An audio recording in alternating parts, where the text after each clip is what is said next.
मैं ये सफदरजंग हॉस्पिटल के बाहर खड़ी हूँ जहाँ पर सोनम वांगचुक को एडमिट किया गया है। आज सुबह उन्हें जंतर मंतर की साइट से यहाँ पर लाया गया बिना उन्हें बताए या बिना मुझे बताए। और कल शाम को ही सफदरजंग के ही डॉक्टर्स ने उनका चेकअप किया था और सारे वाइटल्स नॉर्मल थे और पोटेशियम उनका 4.3 था शाम को 4:15 बजे। लेकिन अभी हमें कह रहे हैं कि पोटेशियम 2.9 हो गया है और लाइफ थ्रेटनिंग है।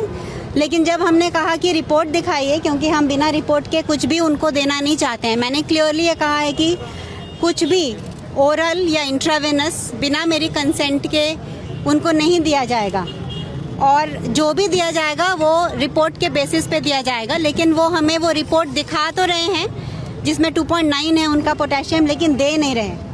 तो इसीलिए ये ट्रांसपेरेंसी की वजह से मुझे ये ट्रस्ट में प्रॉब्लम आ रहा है। और ऊपर से अगर ये मेडिकल ही इशू था तो इतने पुलिस यहाँ क्या कर रही है?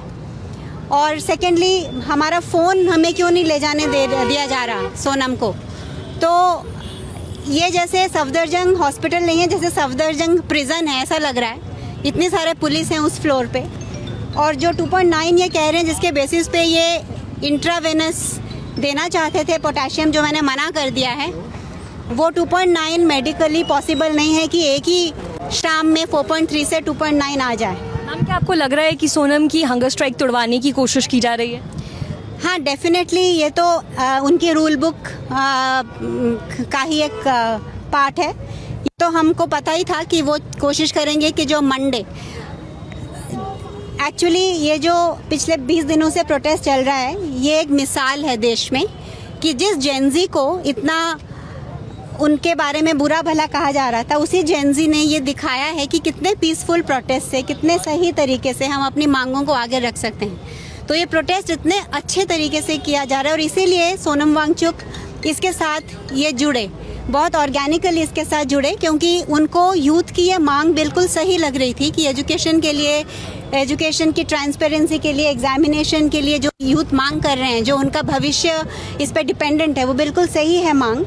और जो ये यूथ मूवमेंट चल रहा था वो इसीलिए इसके साथ जुड़े ताकि ये गलत लोग इसका गलत इस्तेमाल ना करें। सीजेपी वो अगर इसके साथ रहेंगे तो वो इसको गाइड कर सकते हैं इस मूवमेंट को। और वही हमने देखा कि पिछले 20 दिनों में जैसे सोनम पहले अनशन करते आए हैं पीसफुल प्रोसेस से, किसी को बिना तकलीफ दिए हुए, वैसा चल रहा है। तो इसीलिए कोई कारण नहीं है इनके पास कि मंडे की जो यात्रा है उसको रोक सकें। लेकिन ये जानते हैं कि अगर मंडे मॉर्निंग यात्रा जो निकलनी है, अगर वो निकलेगी तो वो जस्ट दिल्ली में नहीं निकलेगी, पूरे देश में निकलेगी, क्योंकि हर शहर ये प्लान कर रहा है कि वो उसी वक्त वो भी यात्रा करे।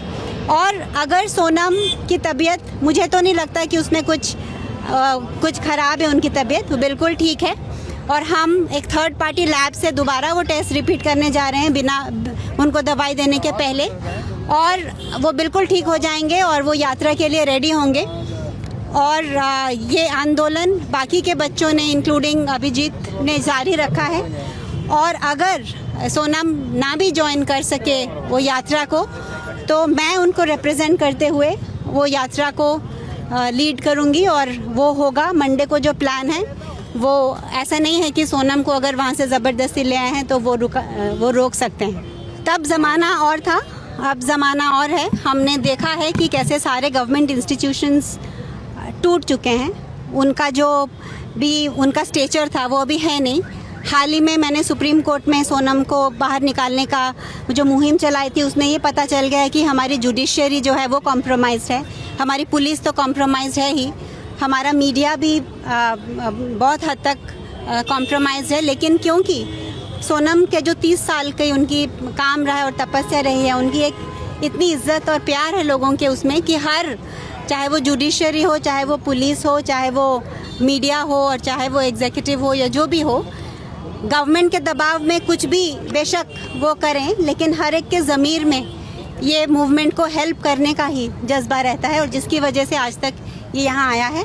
हाँ, उस समय उनका फास्ट तुड़वाया गया था, पर इस बार मुझे नहीं लगता कि ऐसे होने की कोई संभावना।